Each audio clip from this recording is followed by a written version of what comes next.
चढ़ल महामरिया तो कैसे में हम छठे करी, कैसे में हम छठे करी, कैसे में हम छठे करी।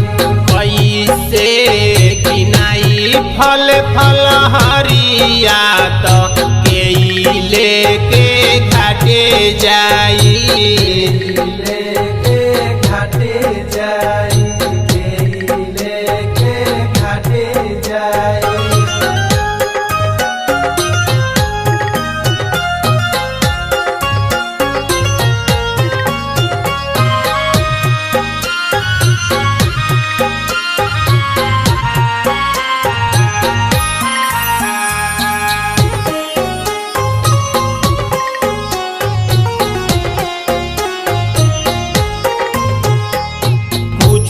नहीं बाटे घर में रुपया तो हमरो पे दया करी, हमारो पे दया करी, हमारो पे दया करी।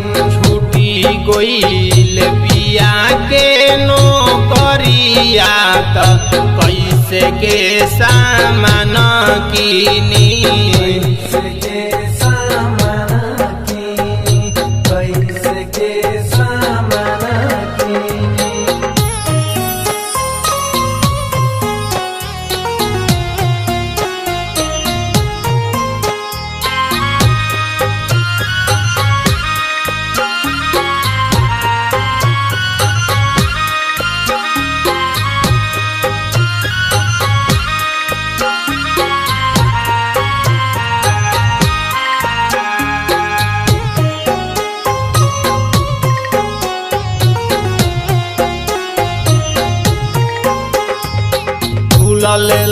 लॉकडाउन बाकी पूजा नहीं लागता कि असो होई, लागे पूजा नायसो होई, लागे पूजा नायसो होई।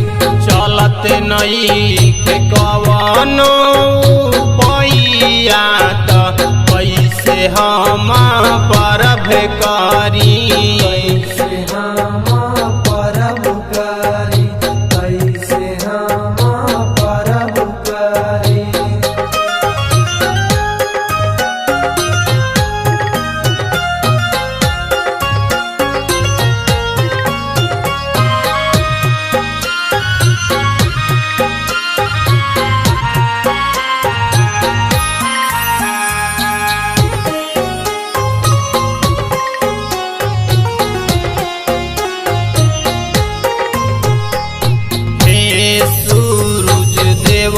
हो कि न सहैया तो विवेक भैया पे दया करी, भैया पे दया